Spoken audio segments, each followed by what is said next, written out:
Okay, welcome to DPI-SIG. We're starting a little late, so we need to get moving on it. This is DPI-SIG, the little introduction for new people. How many new people are here for the first time? Can you see your hands? It's visitors. Oh, wow.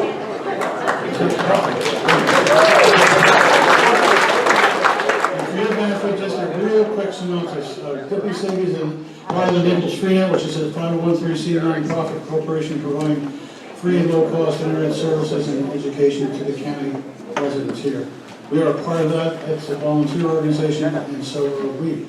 But that's all for the new people. And the other thing for the new people is, while you're visiting, you're very welcome. This is a free and open meeting. However, if you like what you see in the first half of the meeting, we'd sure like to have you join the club. It's only $30 a year. If you like what you see, you don't have to do it, but if you like it, consider joining the club at halftime on the break. Eddie Soder's over here with other ladies, and the registrar would work for that. So with that, at that point, I think that's all here for Sonny Saunders. By the way, I'm Bill Copeland, Sonny Saunders. Sonny's going to recognize the volunteers that make this club work. Thank you, Bill. Good to see such a nice crowd. Eric, our videographer, asked me to see if you could keep this center aisle clear. If you could, kind of watch as you possibly can. That is something fairly new. We are videotaping this. We have for the last 3 or 4 meetings. And they are on YouTube. So if you missed something or you want to see it later, something you really like, you can watch it on YouTube and speed it up or slow it down. And it's also on the website. That's where you go to it, right? As Bill said, we're all volunteers. The club has a lot of activities that come with your membership. I'm just going to read off what the activities are. We have a monthly outing. We have a theme picture, where you submit a picture in a month. We have 4 competitions a year. We have a beginner's competition workshop for those who feel like they need a little help. We participate in 4 print and 4 digital statewide competitions through the Florida Camera Club Council. We have a photography discussion roundtable. Most of these activities are on different nights of the week. We have a light room, a Photoshop, and an elements workshop. We have a women's workshop, which is a creative workshop for men and women. We have a basic lighting workshop. We have a pro show users group where you learn to make slideshows. We have at least 4 art shows a year. We have a vendor's discount program. And I posted over there on the wall, or I will, Hunt's, who sponsors our special lectures, has 3 specials. I'll put this on the board over there. Significant discounts for our club members, and it has on here who you should contact. So if you'll remember that, and that's on the website. We have a vendor's discount area. Also have a lending library of CDs and DVDs. We have an online magazine, which is probably one of the best photography online magazines around. We also offer a service for anybody in the county, not for profit, that would like to have a photographer photograph one of their events. We send a message to you guys, somebody volunteers, and so we can help other people out. It's just a way of giving back. And then we have a special lecture series that we're running, and we also have galleries and critiques and everything else. So it takes a lot of people to do that. We're over 50 volunteers. So, would everybody with a green tag stand up? Don't be bashful, come on.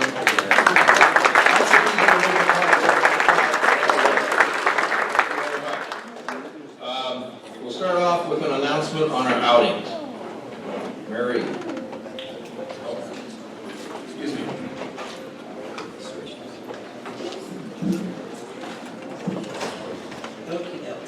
I couldn't be here at the last minute, so you get no time. I'm the one that sends all the emails out. My name is Laurel.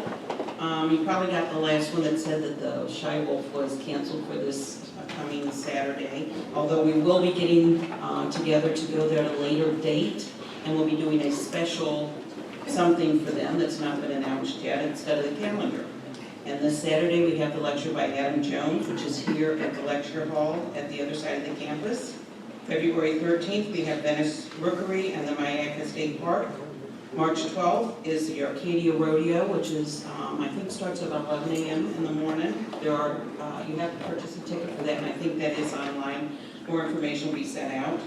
An optional outing is between March 17th and the 20th, the Collier County Fair for any photo opportunities you'd like to have. And April 16th, we have the Circle B Bar Ranch up in Lakeland, Florida. We have information on hotels up there for you because it is about a 3-hour to 3.5-hour drive. May 14th is the Crude Road Rickery off of Mockley Road. June 11th is Butterfly World. June 16th is the Revs Institute Classic Autos. That's off Horseshoe Drive, off of Airport. I don't know if anyone's ever been there, but they have antique cars, and there should be some good photo ops there. And there is a charge to get in that. And then August 13th is Muscle Car City up in Punta Gorda, where they have all the muscle cars from the 50s and 60s. September 10th is Babcock Wilderness Adventure. If you went last year, we took a swamp bus out into their farm there. October 15th, we have Little Estero Lagoon, and November 12th, we'll have Naples Zoo. And December meeting will always be the Christmas party. So as soon as we find out when we're going to Shy Wolf, we'll get that information to you. Thank you.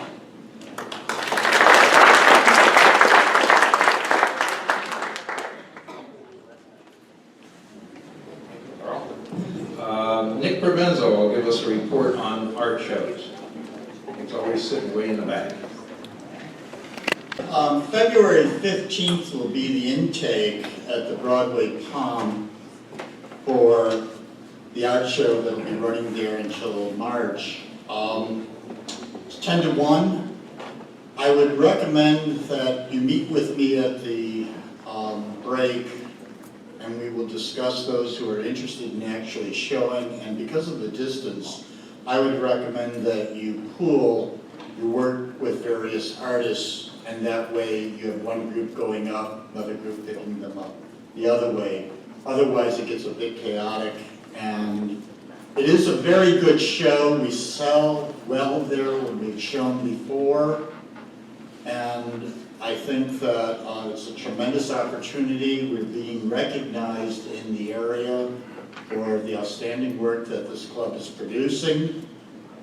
Which brings up the next subject, is that we've been asked as a group to make a donation of at least 4 pieces of work for the Nick Lind series of lectures at the Friends of the Library.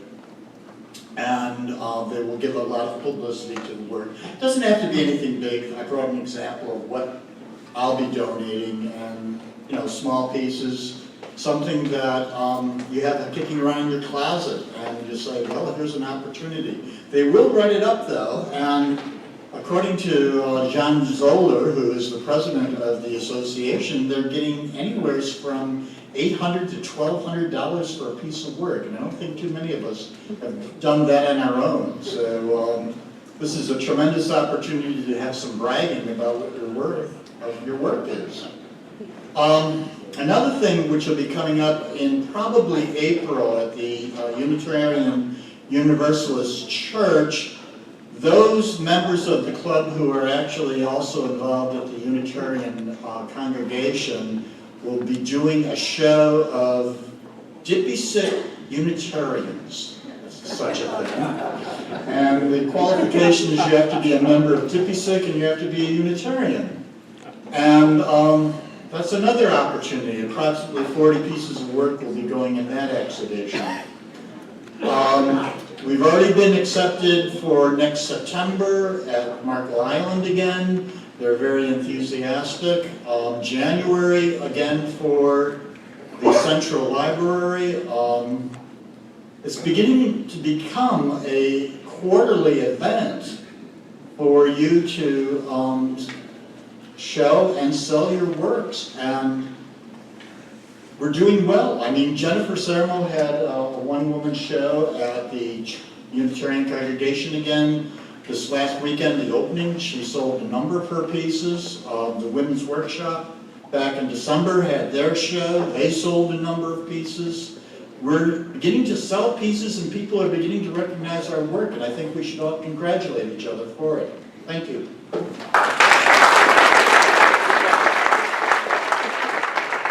Christine Cook will give us a report on the Women's Workshop. And are invited.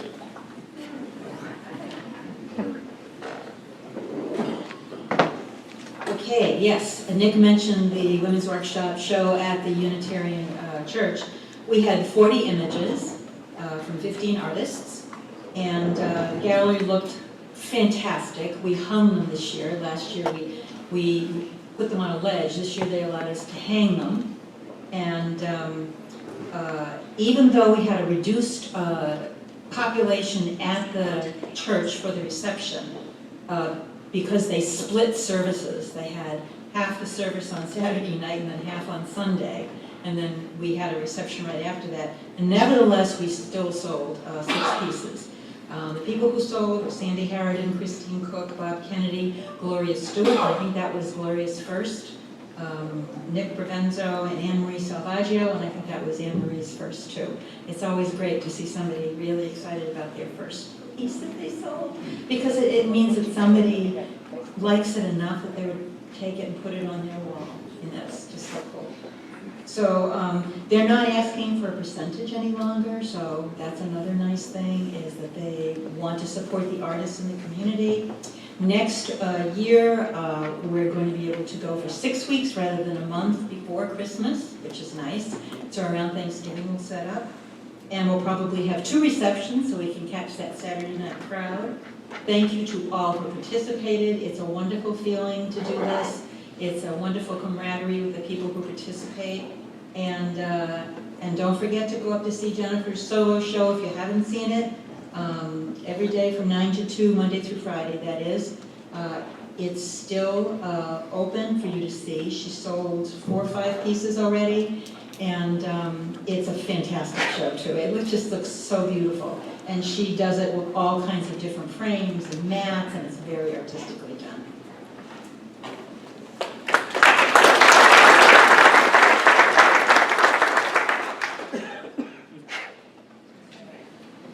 Mr. Tyndall.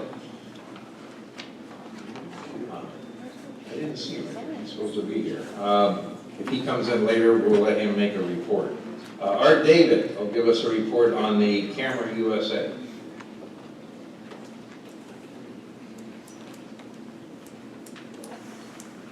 As it turns out, I was made the liaison between DPI-SIG and the Naples Art Association because I told Sonny that I worked 3 blocks away from the Von Liebig Center.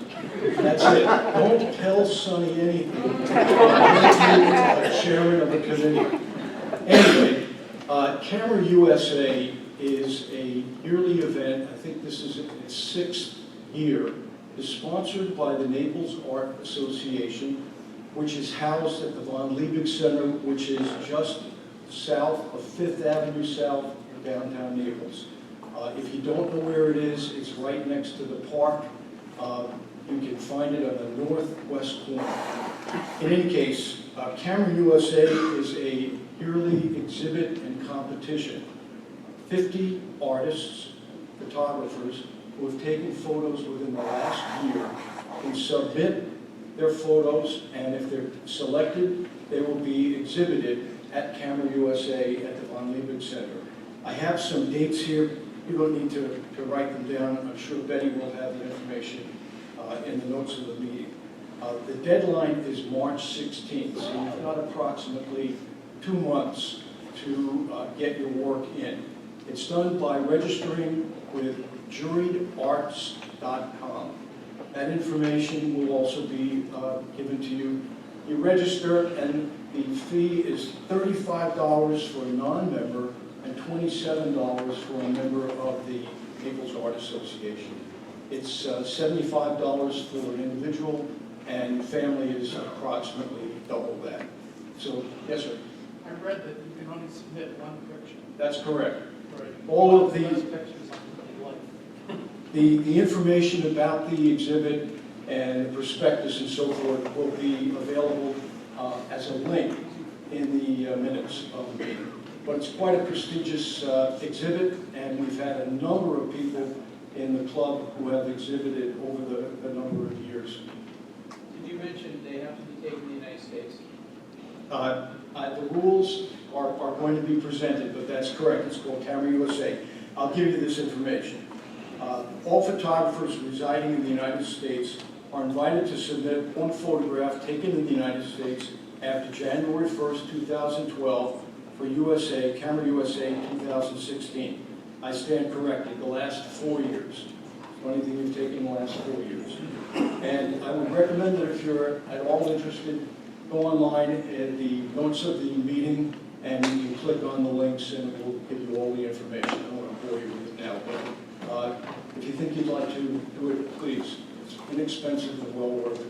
And probably some of our members will be accepted into this year's exhibit. After seeing all of the exhibits and the awards that people have been winning, I'm sure that someone in this club, at least someone in the club, will have something in Camera USA. So if that's the case, come out and support our members at the opening. It would be real nice. Thank you.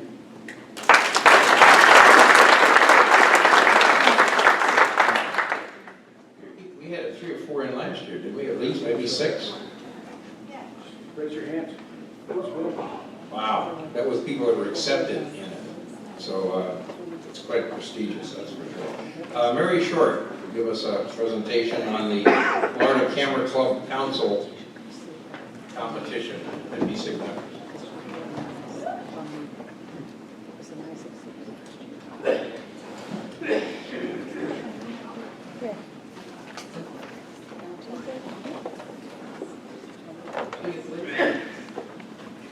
Can I get the link? Oh.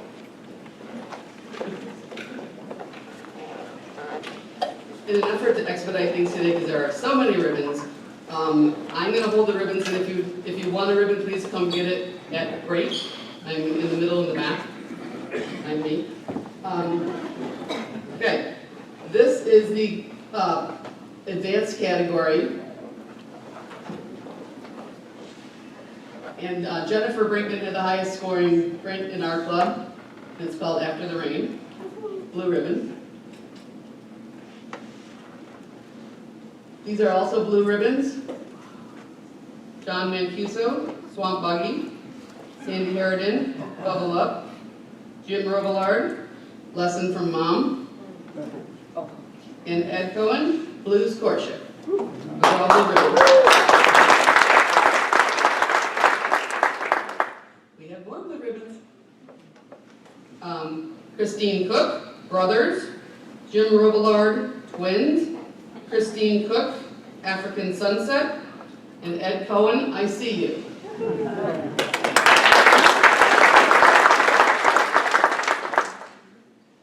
And also, a couple more blue ribbons. Jennifer Brinkman, Majesty. And Meryl Lorenzo, Winter's Breakfast.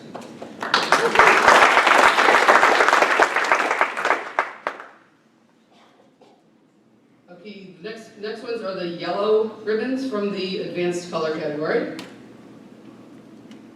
Kenneth O. Rennick, Ghost Cabin. Michael Demansky, A Tropical Sunset. Kristen Kozlow, Creeping. Mike Matthews, Crested Caracara.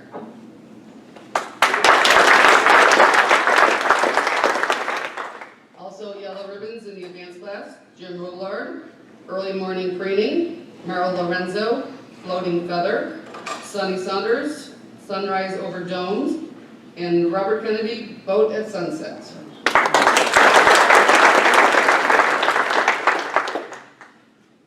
Also yellow ribbons, Sandy Harridan, Glimmering at Night. Jennifer Brinkman, Lightning and Fireworks. Rosie Cabrera, Stand Tall.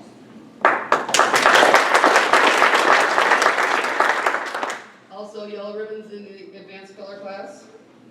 Ed Cohen, Foggy Everglades Morning. Kenneth O. Rennick, Ghost Rainbow. And Art David, Watercross.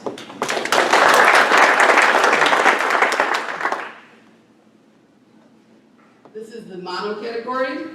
Blue ribbon winners, Christine Cook, Protectors. And John Mancuso, Silent Concerto. Also in the mono category, yellow ribbon, Meryl Lorenzo, The Stare, and Joe Fitzpatrick, All Day Smoke. This is for the creative category.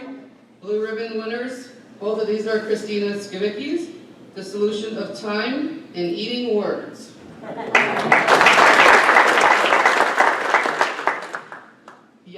in the creative category, advanced, Christina Skibicki, Alter Ego, Christine Cook, Seahorse Mates, Art David, Peekaboo, Christina Skibicki, the end.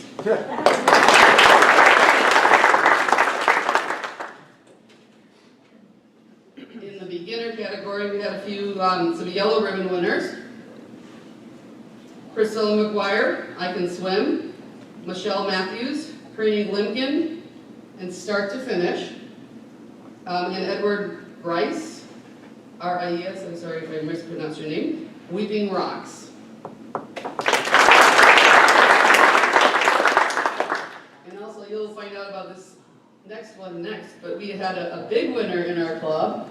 Priscilla McGuire won the year-end digital category in the beginning category. She won a yellow ribbon.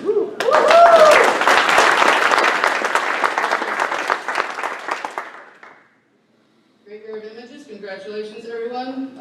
Next year's going to be starting up soon. We're in next year. The print end competition is going to be judged, and anyone that brought their print that won last year, I have a box to collect them, to resubmit them for the year-end See Me at Break. The information needed for future competitions is at f3c.org. All of this information will be there. It's an upcoming competition for prints and digital competitions. There you go. Thank you.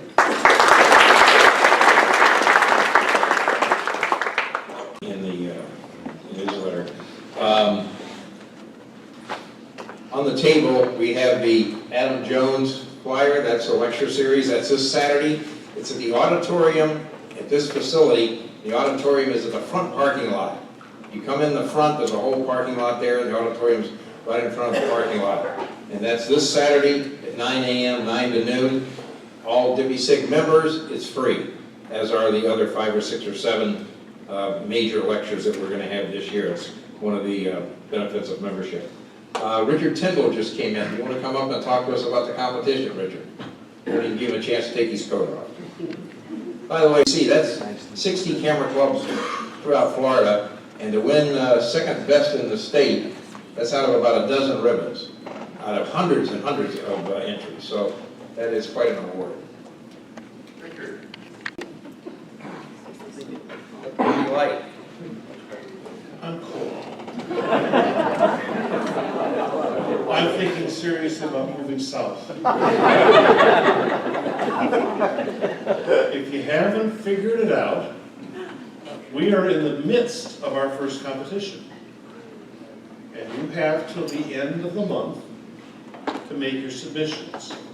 The procedure is before. I sent you out a letter a bit ago, and I suppose I'll send you a reminder. Our theme is the lives of each.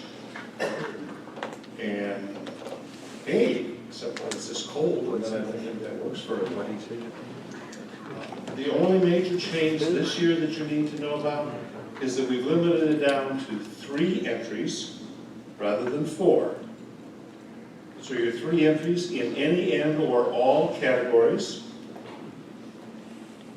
So that works, mono, traditional, and creative. And we've gone to 3 simply to cut down the amount of time it takes to announce the winners, because you're all so bloody good. So I'm looking forward to your entries. Good luck, everybody.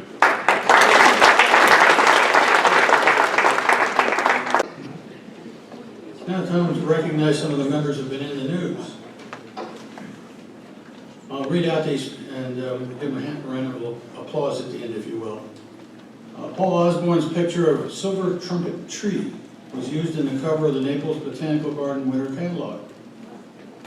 Jennifer Semro had a private exhibit of her work on January 10th at the Unitarian Congregation of Greater Naples. Her work will be on display through, it's been moved to later to March 1st, not February 15th. It's been changed. Good luck there. Christine Cook, Ed Cohen, Nancy Garrison, Bob Kennedy, Mike Matthews, Sonny Saunders, and Nancy Springer were all selected to exhibit in the Rookery Bay 9th Annual Jury Competition that will be displayed from January 29th to March 26th. DPI-SIG has 6 out of the 23 artists selected, or 25%. Dave Graff had a picture published in the 2015 Audubon Flora Naturalist Magazine Annual Report. The DPI-SIG Women's Workshop had an exhibit in sale at the Unitarian Universalist Congregation of Greater Naples in December. Anne Marie Salvaggio, Bob Kennedy, Gloria Stewart, Christine Cook, Sandy Harridan, and Nick Provenza also got items at the art show. One more thing, that's the separately just tonight. Joe Fitzpatrick and Sue Christensen got a good shout-out recognition in an article in the news press recently, and it also includes information at the Fort Myers camp. Good for them. Let's give them a round of applause.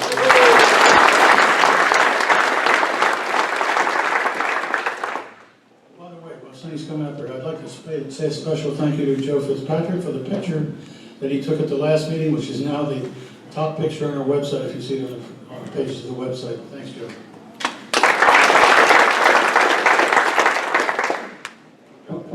This is the time for public announcements.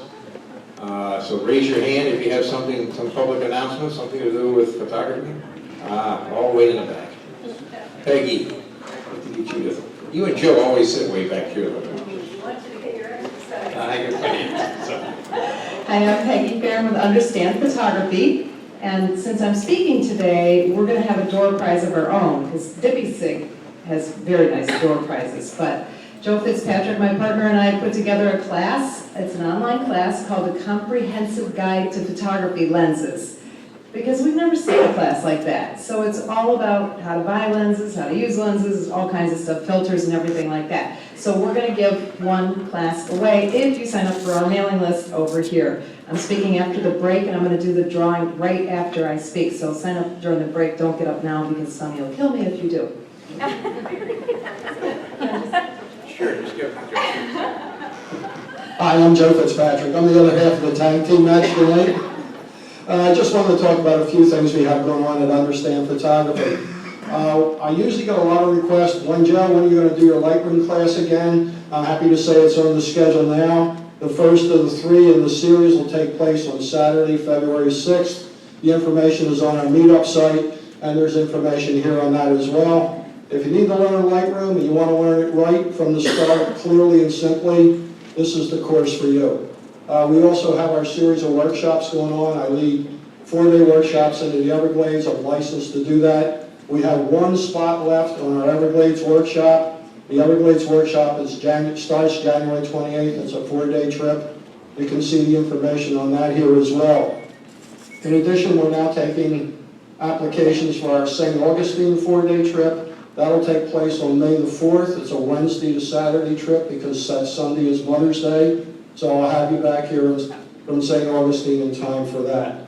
I also do private mentoring if you're home. If you're stuck on something to do with photography, either the mechanical end, the creative end, or the software, be happy to come to your house and mentor you. You can talk to Peggy or I about that as well. Thank you. Anybody else? Hi, my name is Aaron McGuire. I'm the location editor for the club. That's a new feature that we've added. If you weren't here a couple months ago for my announcement or seen the email that I sent last week, I believe, we have a new section on the website. It is located all the way over on the right-hand side under the tips menu, and it says where to go for good shots. From there, you'll find the members-only link. This contains basically write-ups for places that you can go on your own, just to kind of venture out on your own, take some interesting shots and things. We do need submissions, so there is a link also on the website where you can send things in. And if you didn't see the email, I will be resending that probably tomorrow, and the links will be in there as well as all this information. Thanks. Thank you, Aaron. It's already, Bill had a report tonight of hits on the website, and it's already got a lot of hits. It's a great location to know if you want to know where to go to take pictures of birds or see. I'll toss it to you, Nick. I just want to be a nag again. It's really important that we donated these story images to the Friends of the Library because of all the things they've done for us, and it's politically the right thing to do.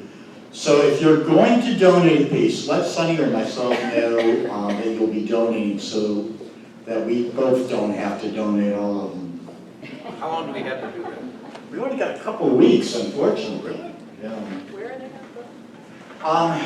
There's the Nick Lynn lecture series, and they have, okay, then you're familiar with that Raffle part. at the Ritz-Carlton, I think. It's at the Ritz-Carlton, you'll be getting a lot of public exposure, and it's part of the fundraising, so they auction off the works, and it goes to the right person. Yes, Marcelo? When do you need those pictures by? Next couple of weeks, I would plan on dropping them off next Thursday if you can, if you have one at home, for the roundtable. I think that would be a good venue for us to get them together. Okay, put me down for one. Okay. And anyone else? Bob, thank you, there's two. I got one, three. We're in good shape. Thank you all. Run an auction. Thank you, Nick. We have been very popular with the Friends of the Library. We've had 2 or 3 there, and they say we sell more pieces and we have more interest. We've got to become a favorite of theirs. I'm just trying to get around there, Bob.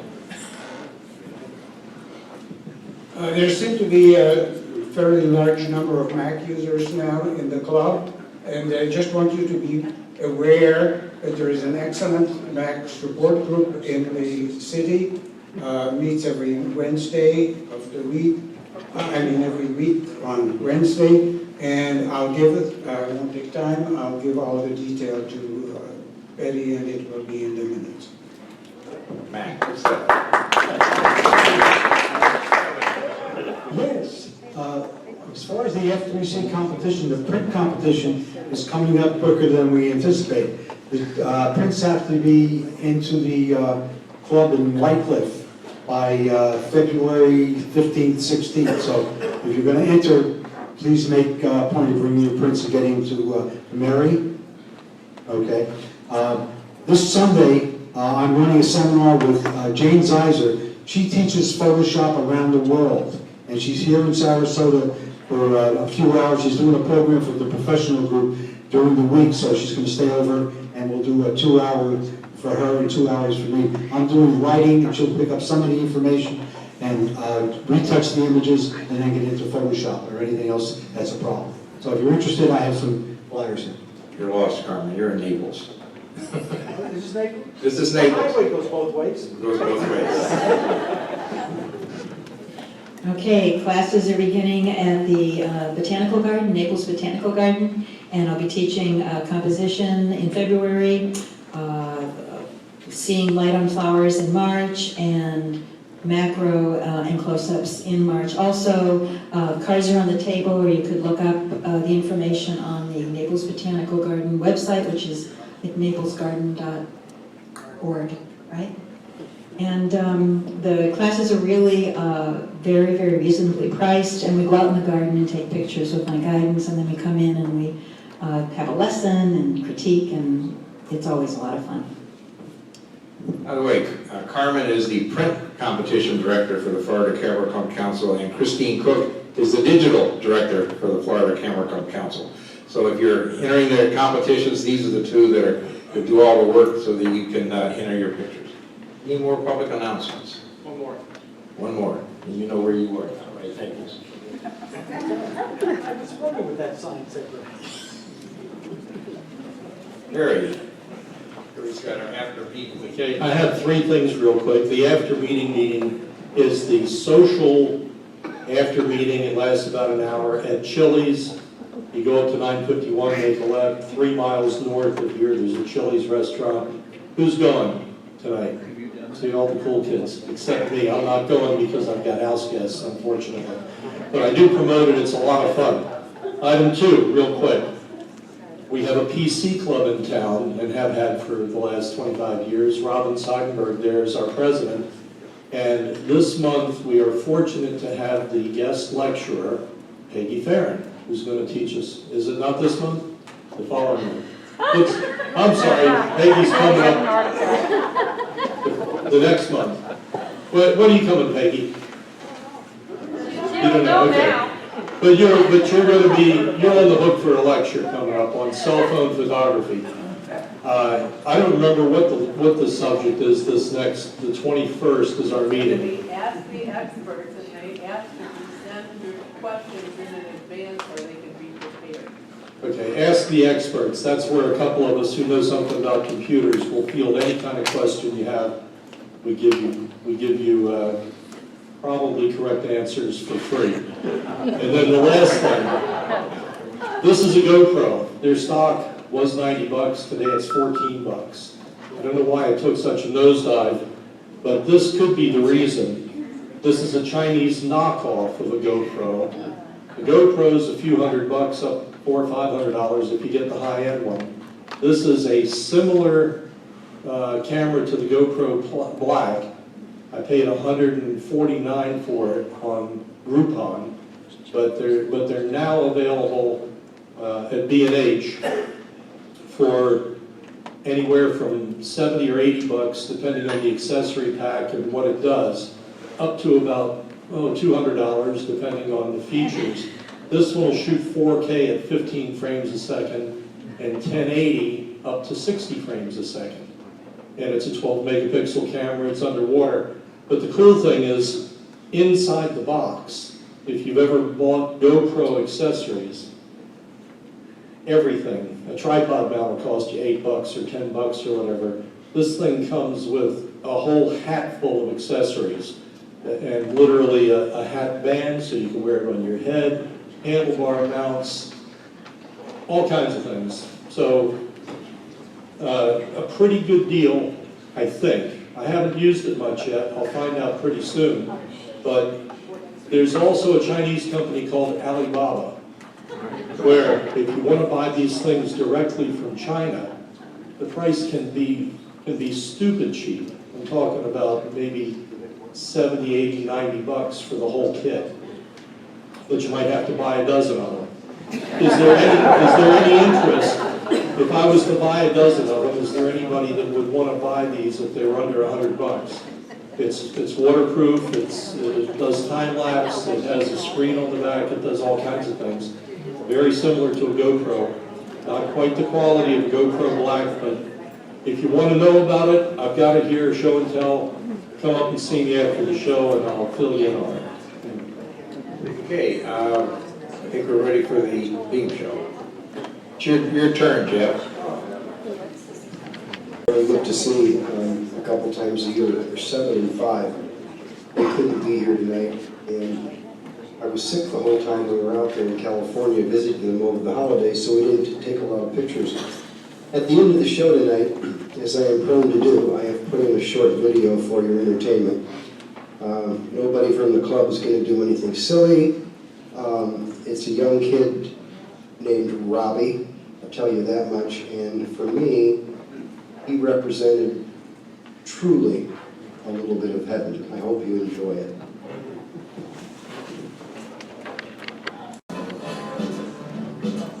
Every time it rains, pennies from heaven. Don't you know each cloud contains pennies from heaven? You'll find your fortune falling all over town.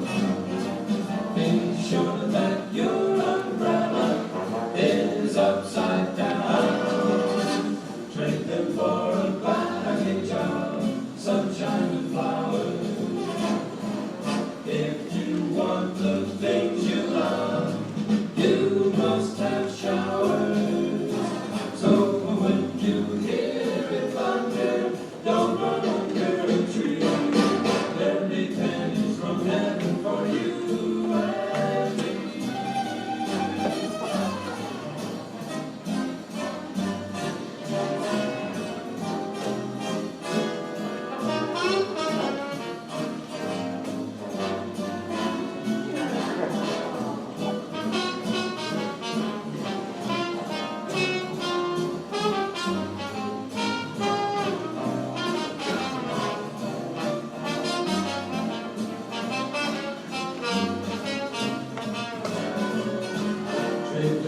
have showers.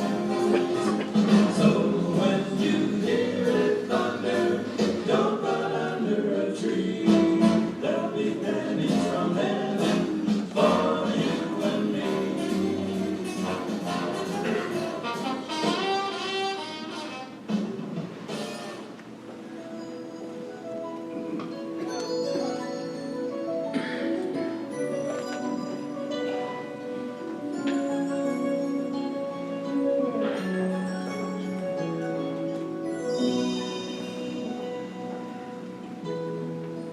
Last gift is gone. I can tell he was thankful inside. Good times had by all and a little while. I know about that love. You got all the things on your mind. And I can't resist that sign.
Like the trumpets played and the angels sang every sweet refrain of amazing grace, and that heaven's hands opened up the gates, and the children danced when they saw your face.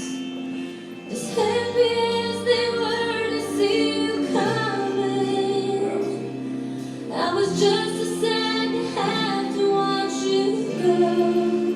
Oh, but knowing what I know about heaven, believing that you're all the way home, knowing that you're somewhere better, is all I need to let you go. I could hope that I could pray you back, but why on earth would I do that when you're somewhere left and love never ends? Oh, just knowing what I know about heaven.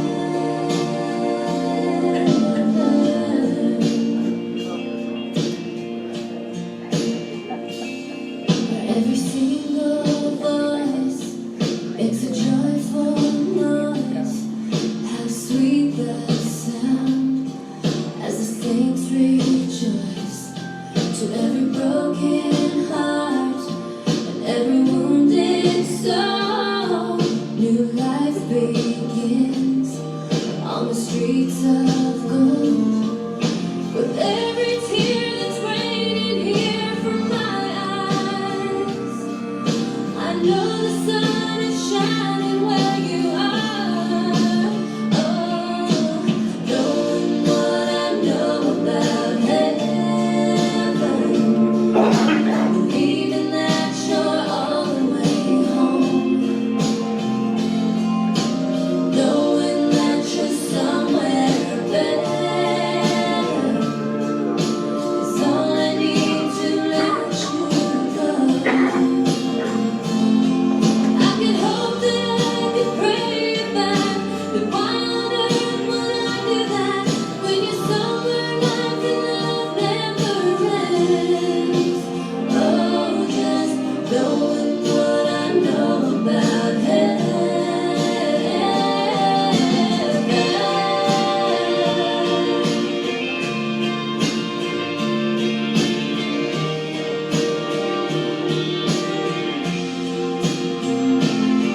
I could hope that I could pray you back, but why on earth would I do that when you're somewhere left and love never ends? Oh, just knowing what I know about heaven.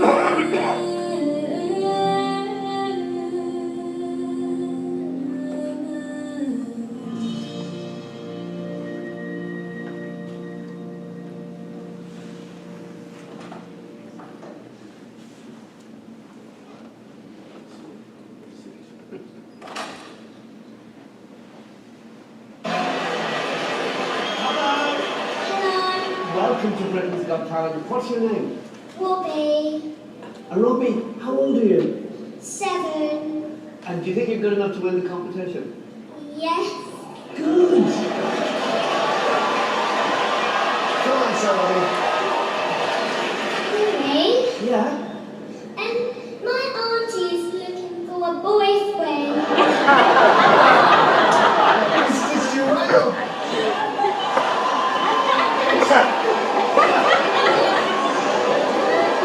And I think she would want you to be it.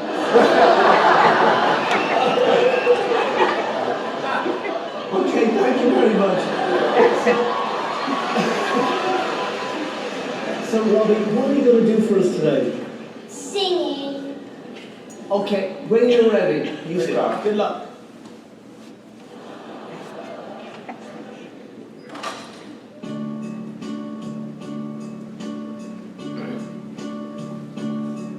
Now the end is near, and so I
Okay, real quick, Christine Cook. We have a new category being added to the statewide competition. And there's a lot of questions about it, exactly what it's going to entail. And so many of us enter and win in the statewide that I asked Christine Cook to give us a preview of what required to enter that particular category.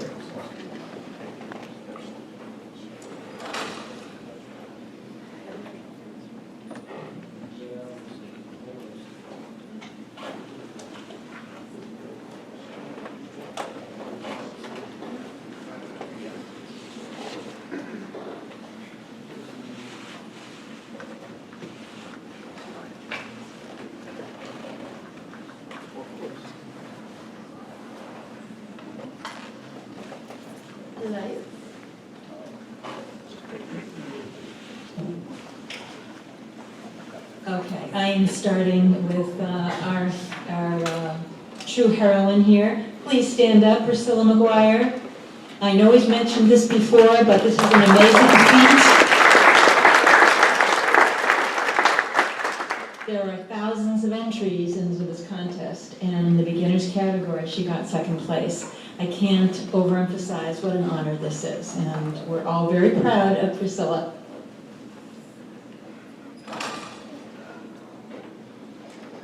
So, what I am talking about is the new category called documentary.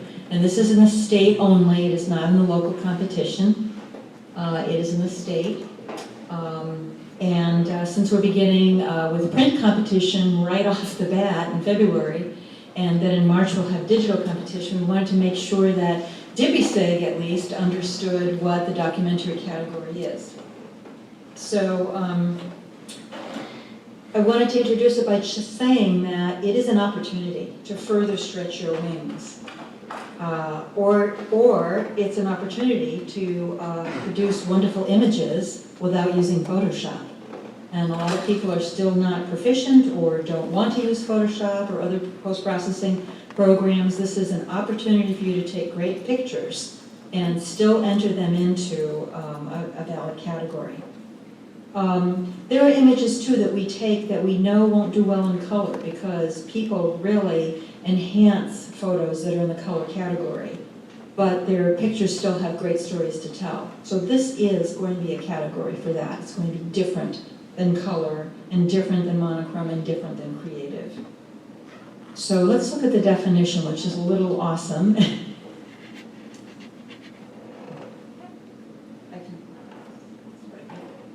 Where is it? Just hit it, I don't have to point it anywhere. Okay. I don't have to point it anywhere. Yeah. Now, we made it very thorough because it's new and because we wanted to differentiate it from color. And we wanted to explain how it focused less on processing and more on the story. So rather than reading that definition, which will be in the rules and regs, probably tomorrow or sometime this weekend, it isn't yet. There's a short definition right now that's incorrect. So the new one will be out soon. Let's look at the keywords in that definition. And one of the keywords is a moment in time, real life as it happened. Those are some of the keywords. This is what we're talking about in documentary. It's a little like photojournalism, and I'll talk about that in a minute. But it's our definition of photojournalism. So real life, a moment in time as it happens, and the focus is on the story or the message, rather than the secondary part is the composition and lighting. We're looking more here at story or message. And you're having to take it in existing lighting, whatever that may be. Now, judges may still look for interesting lighting captures, but it isn't the most important thing. Sometimes a stark lighting tells the story better. Sometimes a very high contrast lighting tells the story better. Sometimes midday brutal lighting tells the story better. So it's going to give us opportunities to do different things and capture different types of images. So like I said, it's a little like photojournalism, but there are some differences. Because photojournalism is the art of communicating news or events with pictures. And this doesn't have to be a newsworthy image. It doesn't have to be something that'll go on the 6 o'clock news. The PSA, or the Photographic Society of America, also has their own definition of their category that is similar. And it is also different than the state category because it's limited to persons or interactions with persons, and it excludes recreational or sports events. But ours does not. You can have people or objects or events or even scenery that tells a story. A more apt description of our category is that it is the craft of employing photographic storytelling to document life. We'll get a little more specific as we go. So, what is allowed in terms of processing is global processing.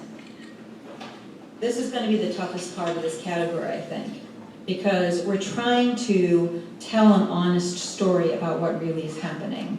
It's different than color. Color you can enhance as long as it remains natural and realistic, but you can't enhance in this category. You have to be able to process, though, because a lot of us are taking pictures in RAW, and RAW requires processing. They are relatively unprocessed pictures. So we have to accept the fact, the technology of today, and allow processing. However, it has to be global. So you can do some global exposure, contrast, sharpening, denoising, color. All of this can be done for the whole picture, but minimally. So we don't change the color of the setting. We don't over-sharpen. We don't increase the contrast beyond what it was. It's a very slippery slope. But what we're saying is that the thing that you see is very hard to capture. What you see, your eyes are so much better than your camera. And all we're trying to do is capture that moment, get it on a digital image, and reproduces it as closely as we can without enhancing it. So, what is not allowed? Any correction on parts of the image. There's no selection allowed, no layering, we're not even allowing a change to monochrome or infrared. No filters can be used, no setups or studio work in this. It's what's happening out there in real life. No vignettes, frames, or borders. And all of this is spelled out, once again, in the definition. And how is it judged? Well, the judges will be schooled and informed about this, and I think we'll have some rocky starts maybe on this the first couple of times, but we will get it. They will still look at impact, composition, and technical aspects, which are the 3 areas that they look at as stipulated in the on the website. However, there will be much more consideration for the story. So the rules of composition will be more elastic, if you will. When they are broken, it should be for the purpose of telling the story. So there's more room to overlook the rules of composition and give more weight to the story, because you know that's how the judges judge, is based on rules that they have been trained, guidelines, rules, that word is not even appropriate, it's more guidelines. Now, if someone captures a great story and captures it at a great angle and good light, that picture might do better, it is true, than an equally great story that has a terrible lighting, or maybe the face is dark and the background is bright. So it's not that they're going to neglect composition and lighting. It's that they're going to look at it in terms of, does it support the story, and is it just part of the story and part of the message, or is it just a snapshot? We definitely don't want snapshots. We want good documentaries. So I'm going to give you some examples. Oh, the subjects. It could be anything that occurs in real life that is interesting. And this is how we're different from photojournalism, the main way. something that's interesting, peculiar, newsworthy, funny, eventful, dramatic, sad, tragic. And here are some examples. The Swamp Buggy Queen. Now, Sunny did enter this into color and did well. But you can see there are flaws in composition here. The feet are cut off. There's somebody's tuchus in the background there with a part of a leg. There's a bright red shirt in the background. Now, this is a darn good image anyway. But there are flaws in it. It's an excellent example of an excellent documentary picture. Sunny doesn't use any selective sharpening or correction. He does everything globally. And this looks pretty much like it would have looked. The elephant and the photographers. There are flaws. The elephant is dark, the background is light. There's somebody with their back to us, but it's part of the story. What was that? Somebody walked through it. The risks of photography in Africa. So it raises some alarms in you when you see something like this, some huge, enormous elephant. And little tiny people lying on the ground, totally vulnerable. Now the flaws also include the fact that his tusk is cut off. That might be forgiven. That might be one of those elastic things.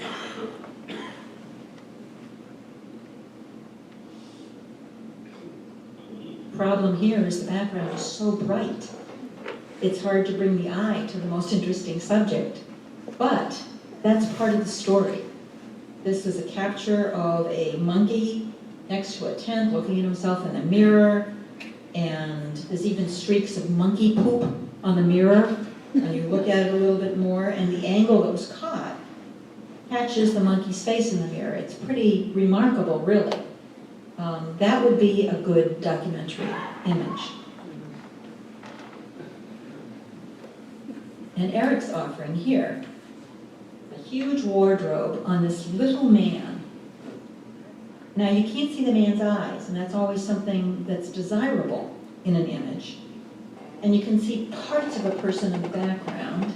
The lighting isn't the best in terms of what we would really look at in the color category, but boy, does it tell a story.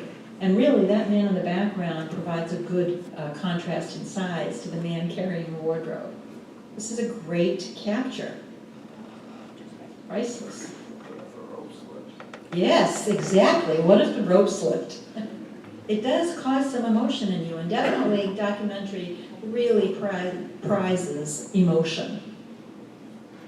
This is from the web, and here's a jockey with mud-splattered face. You can't see his eyes at all. The background is very, very white. He's center-placed, but it is a remarkable story. I don't know if you've ever been to a race. I was at the Derby, Kentucky Derby races last year, and this is quite accurate. The mud is flying, and the faces are covered. Okay, and then we have a few others from the web. Can't see the eyes. I don't know if judges might take off for that, but the expressions are priceless. Nice capture. The background is a little cluttered. There's a lot of excess in the background at the top, but that capture is really extraordinary. And we do, in documentary, we do take sports captures. It's hard to see the city below. You know, if you were going to put this in color, you might enhance that portion of it. You might even bring down the bright, bright, bright streak of light. But in documentary, this is a fabulous example of a storm. And there's just enough city to show what the story is about.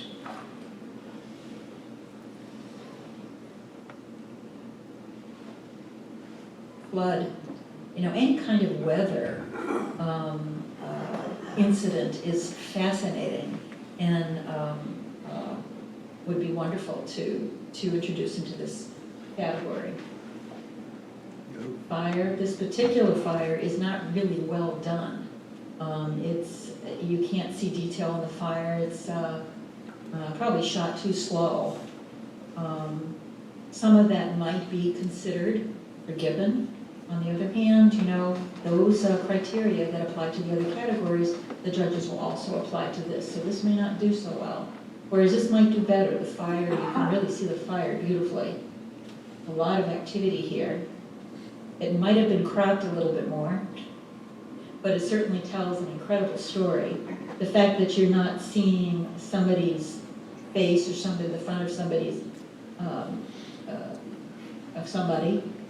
might be a detraction from this. But it's a pretty incredible story. This is a wonderful story, if I must say so myself. I was there. However, the heads are cut off in the background. This is a problem, and it probably wouldn't save this even for documentary. But what a wonderful little story this is of the little African boys dancing. Okay, so you still have to consider some of the things that will just detract from it. And I want to show you just a couple of photojournalistic pictures. From David Albers. I called the Naples Daily News. We could not actually download their pictures for obvious copyright reasons. These pictures don't belong to these photographers, but he is allowing us to show them directly from the website. A gay marriage, lots of activity here, flat lighting, but what a wonderful story, and what a timely story. And I think that this would do pretty well in this. Now, how do I go back to? Okay. Let's look at another one here. Oh, this one is hysterical. Okay. Now, if you entered that into color, you wouldn't do well. You really wouldn't do well. But for a story, it's fantastic. I mean, you can only assume his team lost, right? After all that dressing up and his team lost. Just close that. Will you do it? Okay, a couple of other ones.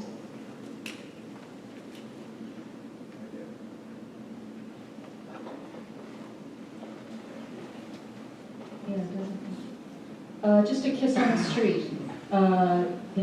The strengths here are you have the motion on either side, nicely framed, really, really nicely framed.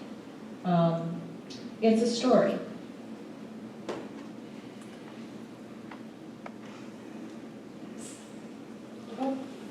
Okay, I wasn't done.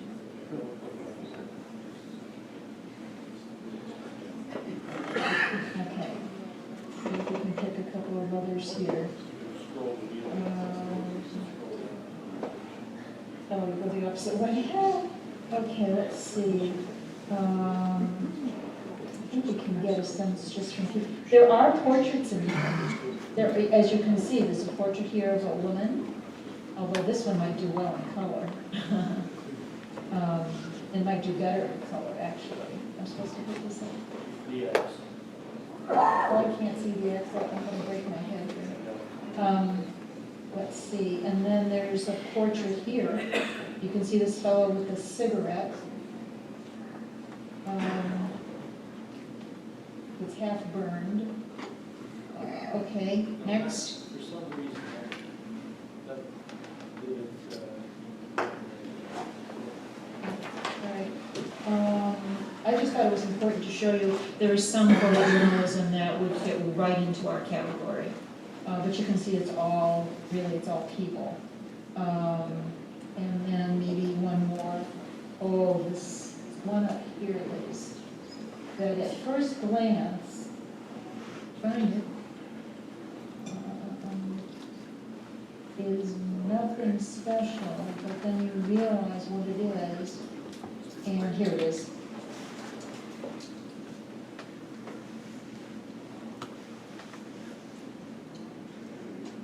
have a wonderful interaction here, but then you realize that they're all prisoners. Doing dog washing. I mean, that is very cool.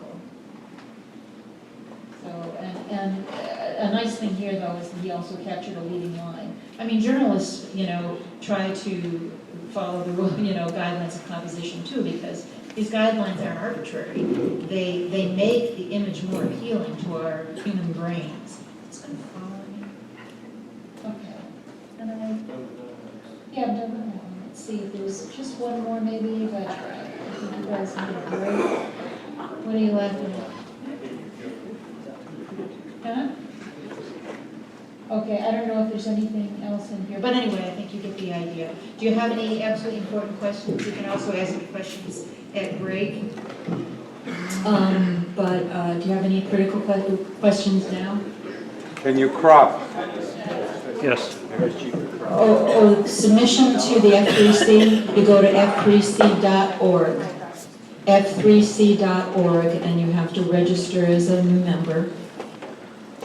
And I can help you more at break. Okay, yes?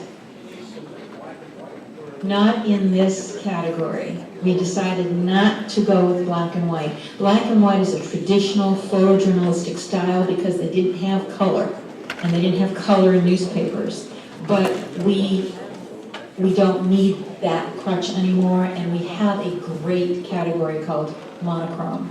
The other thing, okay, yes, David. Yes, no, cropping is one of the things that's listed as allowed. Absolutely, cropping is allowed, and cropping should be used. Yeah. Is there a time frame? A time frame? Photos taken before or after a particular there is date? no time frame. So something from the 60s or Yes. 70s? Yes.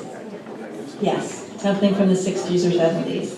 Yes, unfortunately, I don't know about you, but my photography back then kind of stunk. So, so if you have anything good from back then, that would be terrific. And any other questions? Okay, and I'll be available during break. Okay, thank you.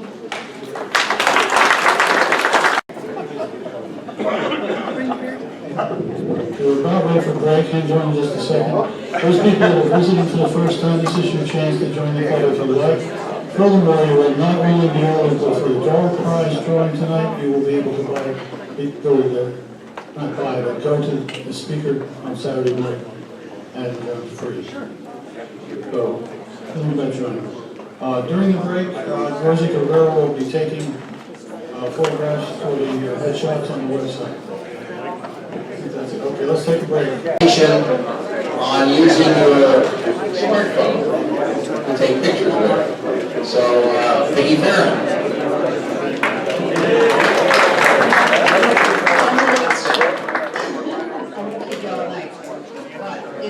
This is my first time presenting it, so I have to read. I have to stand somewhere where Okay, so this is me. I have been a professional photographer full-time for over 18 years. I do mostly portraits, weddings, and events. We have 5 photographers in my company, which is called Avant-Garde Images. And then I started Understand Photography Training Center over 6 years ago, where our motto is we simplify the technical. Because I'll tell you what, it was funny because somebody just came up to me, Vicki, I don't know where she is, but 6 or 7 years ago, she said, you should start teaching. I'm like, oh my God, I'm not smart enough to teach. But it turns out that people like the simplified training, so we've done quite well over the years. The 4 Weeks to Proficiency in Photography is our signature class. It's a 4-week program to get you started. You'll be shooting in manual, understanding flash, composition, and all kinds of technical things too. We give hands-on classes here in our studio in Naples and also online classes. For beginners to professionals, we have a wedding photography class coming up if anybody's interested in that. Private lessons, Joe talked about that a little bit. We do the Old Naples photo tour now, which is really fun and inexpensive. And we have several trips planned this year. I do ladies-only trips too, so keep that in mind. There are 3 of us now. Brian Jansen joined us last year. He mostly does tours in Europe in the summers, and in the winters he does tours here and private lessons through Understand Photography. So we are gonna have a drawing, so if you have to be on that list if you want to win this. So we're gonna have a drawing at the end of this talk. So run over there, sign up for my mailing list. You may win. So this is it's a 4-video course, and it's really, really good. It's pretty much everything you want to know about lenses. So today I'm going to talk about smartphone photography basics. And this is a basic class. One of the things that we offer, we do a class called Creative Cell Phone Photography during convention breaks. You know how they have those big conventions at the Ritz-Carlton or something, and then they have, you know, things to do for the people when they're not in their conferences. So I started offering that, I guess, last year. And people can't download the apps, right? Because there's no time. It's the first time I see them when they show up for the class. So we do a lot of creative composition and things like that. But then what I learned after I started teaching that class for a while, that people don't even know the basics that their cell phone can do, which is a lot. So I'm going to talk about it. One thing though, little cleaning house things, make sure your operating system is up to date, because a lot of times there are updates to the camera app. And so that's kind of nice. Plus you want to keep it up to date anyway. And here's just kind of how to get to it on an iPhone. I don't know how to do it on an Android, but I'm pretty sure it's pretty simple. If anyone has ever taken a class with me, you know that I'm a little bit of a stickler on how you hold your camera. Because how you hold your camera is really important for nice, steady shots. Same thing with a cell phone. Biggest problem with a cell phone is blurry pictures usually, and it's because it's dark and the shutter speed goes too slow or something like that. So if you're holding the camera out like that, you're going to be even shakier. You want your elbows in. Hold that in tight. Okay, so you may or may not know that you have these options. Oh good, now I can come back here. Good composition is critical to photography, right? So you can put these grid lines right on your cell phone camera screen to kind of help you with rule of thirds, guidelines, or to keep your horizons level. On the iPhone, and I am actually going to teach you how to do this stuff. I wish I could see this a little better. You go to the settings tab, and then photos and camera, and then you just make sure the grid is turned on. And you can turn it off once if you don't feel like you need it, but it's kind of nice to just make sure, it kind of reminds you about your composition. On an Android, Joe has a Galaxy, so most of the stuff is on a Samsung Galaxy, but one of my employees has a LG, so some of the stuff's on that too. So you click on the little gear, and you see grid lines, so you can just turn them on there. It's pretty simple. Actually, the Galaxy has a pretty nice little menu. It's pretty easy to navigate. Am I in your way? No? Okay. Some Android devices will have this feature, some won't. If you don't, you can get an app through the Google Play Store. Selective focus helps you focus on the right thing. If you're trying to, if you have a lot of different contrast from one side to the other, you might want to focus on just one thing. Now, the smartphones all have a very great depth of field, so pretty much everything's going to be in focus no matter what, but it's nice to know that you can focus where you want. So again, on the Droid, you hit the gear, make sure your selective focus is on, and it'll show up on the screen like that. On the iPhone, you don't have to do anything other than just press where you want to focus. Just press it right there. Now, if you want to lock your focus, or you can bring up exposure compensation, it's the same way. You just hold your finger, your thumb down on it, and you'll be locking the focus, and you'll also bring up your exposure compensation. So if you're about to take a picture and it looks too dark, you can actually just move it with your finger, move the slider up, and lighten it before you take the picture. Because I don't know about you, but I'm sick of editing. I don't want to edit. I want to do the photojournalist stuff and just take the picture and be done with it. You know what I mean? So take it right in the first place. You can just slide this up or down to change your exposure. On an Android, it's even easier, it's right here. It's the same icon as on your regular camera, and then you've got the sliders here. So you do that before you take the picture, and it's showing you live what the picture's gonna look like. So why would you do that? If you're shooting, you know, the cell phones all shoot in automatic, so you don't have as much control. So if you have a backlit situation where the person is going dark, you might want to change the exposure, just lighten up the person. Now you're going to overexpose the background, but maybe the subject is more important. High contrast pictures, and anytime the picture doesn't look right, if it's too dark or too light, now you know all you got to do is do that slider and turn it up or down.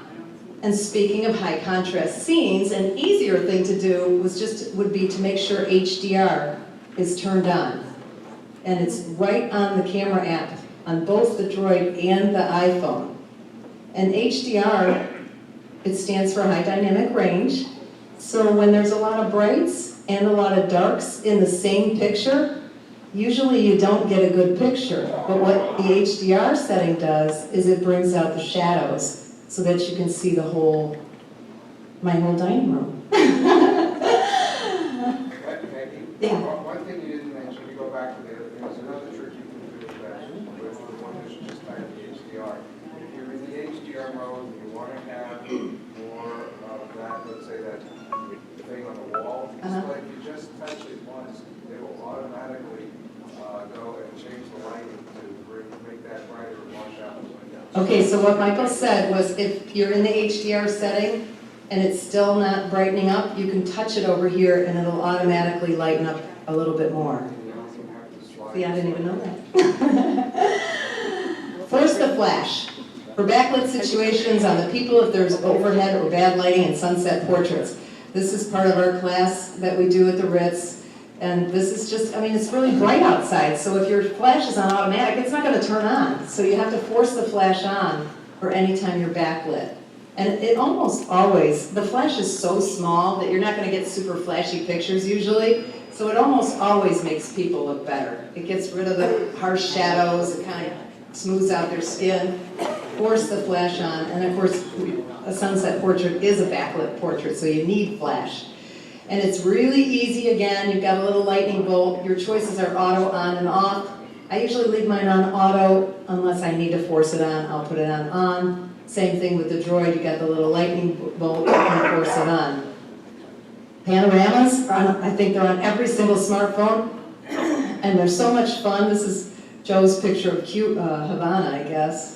Looks pretty cool. Really easy to do. When you're in your camera apps, this is the Droid, this is the iPhone. Make sure you're in the panel mode. This one just has panel there. And you press the shutter button and then move the camera, and when you're done, you press the shutter button again. It's really simple. So this is my front yard. Press the camera button, move slowly, and press the camera button again to stop. Very easy. Self-timers, if you want to do a lot of selfies, I don't know, please don't do this one. I hate when people do that. All over Facebook. Really easy to do the timers. It's a little clock. It's in this same menu for the Droid, and it's right in the camera app on the iPhone. To zoom or not to zoom? In most cases, cell phones have a digital zoom, not an optical zoom. And basically what that means is it's just cropping the image. It's not magnifying the image. Therefore, you're going to lose quality. If I wanted to take a picture of Eric back there, my cell phone would he'd be a little dot. But if I zoom in, the quality would be so bad. You may as well just crop it later.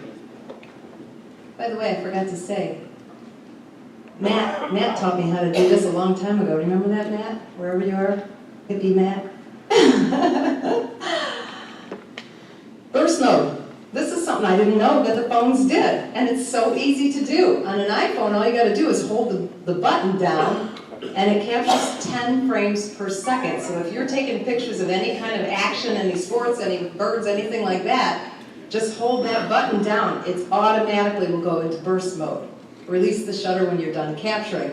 Now on the iPhone, to look at the pictures, it took me, I had to look it up on the internet to figure out how to look at the pictures afterwards, because I could see this, but I couldn't click on it, so I wasn't sure what to do. So you get the one that says burst, and then you have to click select, and then it opens all of them. On the Droid, it's a little harder to take the burst mode because you have to be in the mode, the burst mode, but then it just shows up in your regular gallery, so it's easier to look at them. Live photos on I got an iPhone 6, I don't know, 6 months ago or something, and I accidentally put it in live photo, and I thought I was losing my mind. Because what that does is it's a little tiny short video that I didn't even know I was taking. So when I was looking at the pictures, I swear they were moving, and I thought I was losing my mind, you know? But they were moving, that's why. So basically what it does is it takes a little video of before and after your image. I don't know why. I don't know, why. What's so cool about that? What's cool about that? Took pictures while I was in, somebody had the camera, not me, but taking pictures in California, that live mode, it was in front of a waterfall, and even though they moved a little bit, you could see the water moving and never split. Okay, so Jeff said that he took pictures, or somebody took pictures in live mode of a person with a waterfall behind them, and the waterfall was moving. It was really cool in the picture, so. Can you upload those to Facebook like that, I wonder? Yes. Because you know how you can? Oh, cool. I gotta try it, because I got a whole bunch of them because I did it by accident. Because it's right here. I hit it by accident, and it says right there live, but I don't know, I didn't notice. So all you gotta do to use live photos, make sure that this says live, and you just take the picture, and it'll appear at the top of the screen, remain until 1.5 seconds after you tap the shutter button, which signifies the video recording is complete. So it's kind of cool. It's a new feature on the iPhone. Something that I didn't know until I started teaching that one class, on the iPhone, you can use your headphones to take pictures. So you don't really need a selfie if you could put a selfie stick, I should say, if you could put the phone down, because you can take the picture from pretty far away. Now somebody in here showed me he's got something that goes 90 feet. That's oh, it was you right there? It's really cool too. So you just click on the little button to take a picture. It's so cool. I was practicing today on my cat because she doesn't like to get her picture taken. So I thought, okay, well I can put the phone there and then I can be far away so I won't bug her. And so she's sitting there, I got some cute pictures of her. Used for selfies, spying on your neighbors. If it wasn't raining today, I have a wall around my backyard. I was gonna put it on the wall and try to do a video of my neighbor, see what, but it was raining, so. Now this is really cool too, and this is an app that just comes on the Android, on most Androids. Have the ability to take photos using voice control. Go to your camera settings, usually it's a gear icon. This was on the LG Android. It has an app built in called Cheese Shutter. Make sure it's turned on, and all you have to do to take a picture is just say cheese, and it automatically, you don't have to hit any buttons. Isn't that cool? On the Galaxy, it's there as well. You go into that same menu and make sure voice control is on, but you have more options here. You can say smile, cheese, capture, shoot, and you can even record video by saying record video. Isn't that cool? I thought that was the coolest thing. Now on the iPhone, it's not automatic, you have to get an app. So that's the basics that your cameras or your cell phones all have. I'm just going to give you a couple of fun ideas. In our class at the Ritz-Carlton, we do quite a few different things, but some of them are more fun than others. But anyway, this is put your phone in a glass for partial underwater photos. Well, no, I bought that 6 Plus, and I didn't have a glass that would fit in, so I had to go through all my vases. I found a vase. And I just put, you can see halfway, you can see my little vacuum in the pool, but also my wall, but I didn't spy on anybody today, because this was before it started raining. And I just started kind of fooling around with it. Uh-oh, this thing just died. Oh no. Well, he just put another battery in it. You want to do me a favor? There's only 3 slides left. There's only 3 slides. So anyway, I put that on the step of the pool and I just started fooling around. I put a ball in there. I was just trying to, I thought this is going to be cool when the water's warmer because it was too cold today. All right, go ahead, go for it. And then this is fun. We always do this, the Pano Dash, and maybe you've seen it before, but it's really, really fun.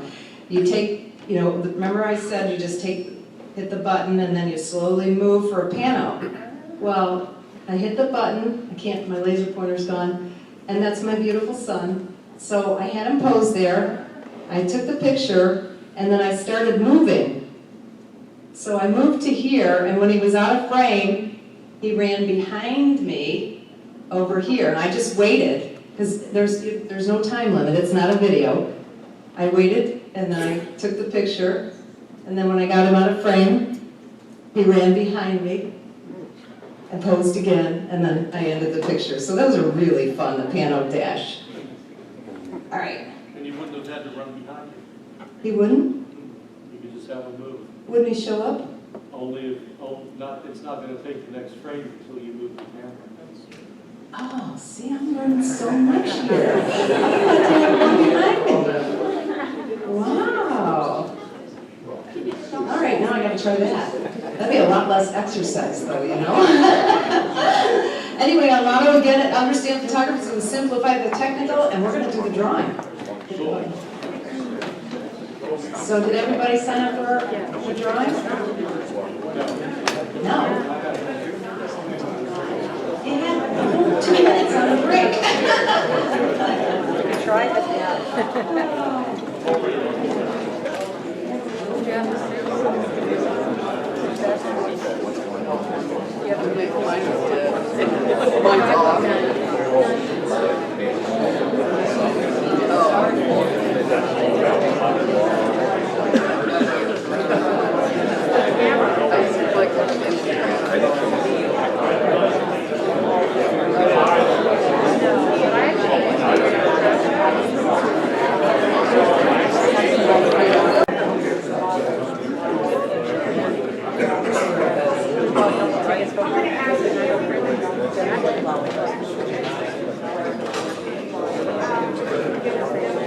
Jill Gillespie. Good one.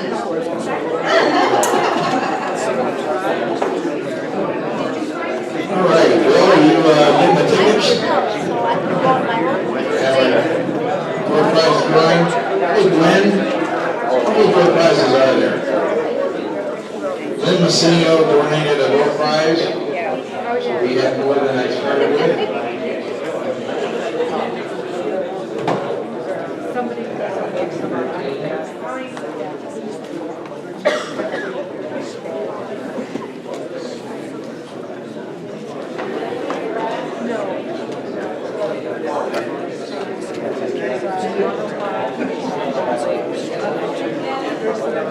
Is Dennis Perez here? Dennis, you didn't pick up your library item. You can get it before you leave. Okay, here we go. How many are there? 13? Okay.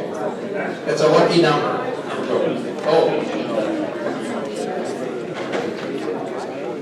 Before we start the drawing, let me read off the names of the new members. John Pilsicki, Ed Landry, Colleen Kraus, Carl Hessler, Stephen Holt, Donna Dunaway, Joe DeCesare, William DeCesare, Paul Gavin, Rio Bruin, Charlie Brown, Mark Rio, Maria Dallaire, and Marcia Carlson. Welcome all.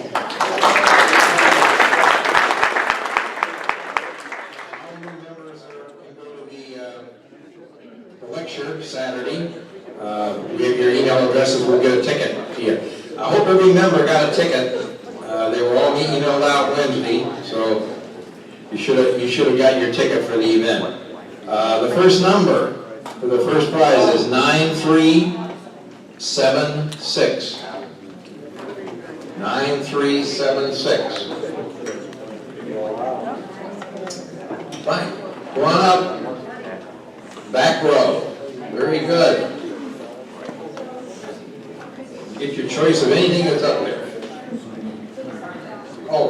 table as you came in.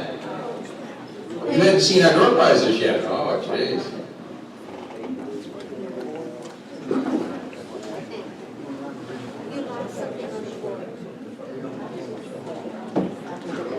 All right, we'll call the next number and we'll just hurry them along a little bit.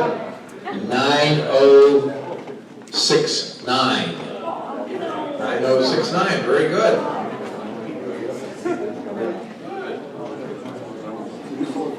She's got her husband up there now, so don't fight with her. There you go, thank you.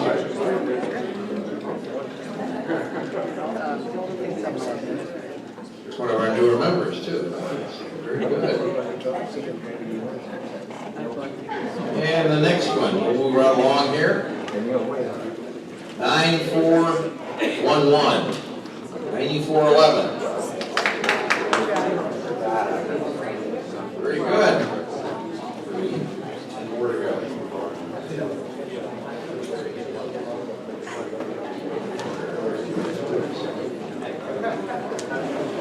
Prizes.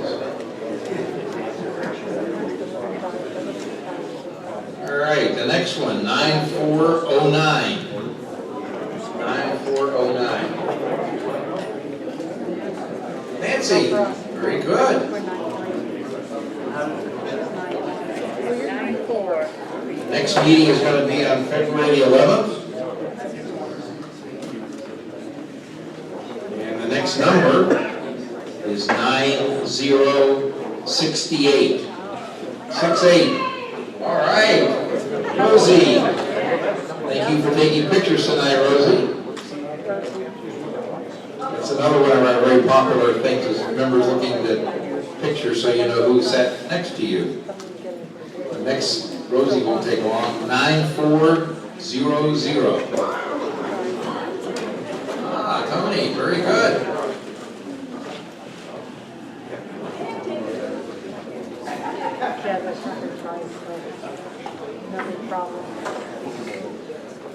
Great.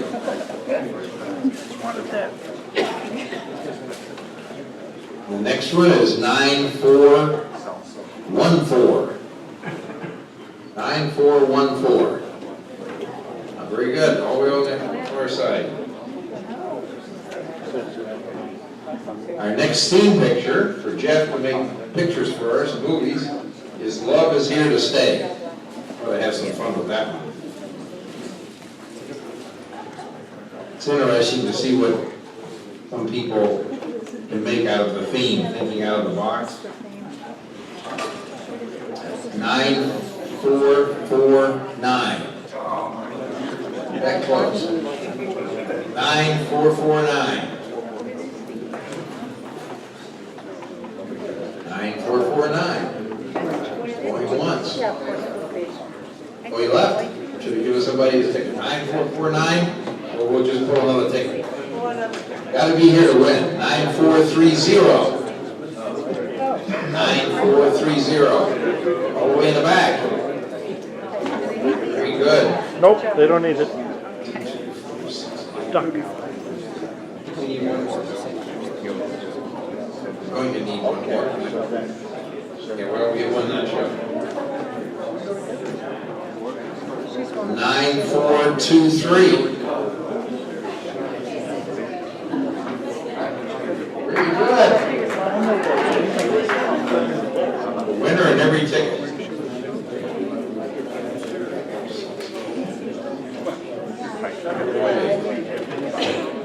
Nine, 428.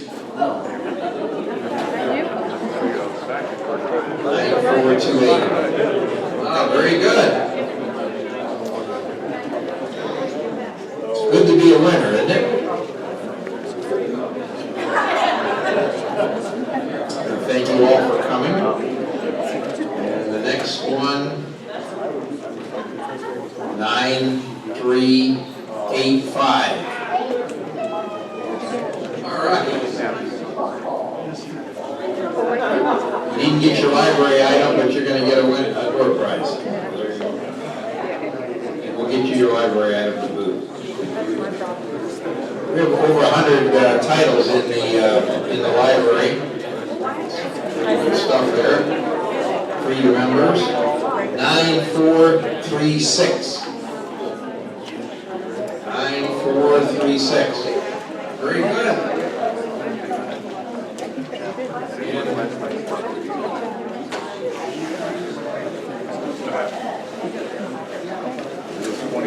Rosie's still getting picked, that's good. Hey Steve, when you're up there should be 1 left.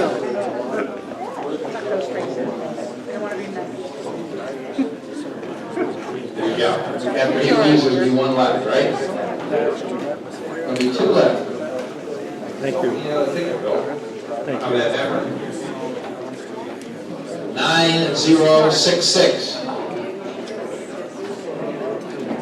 9066. Nancy, all right.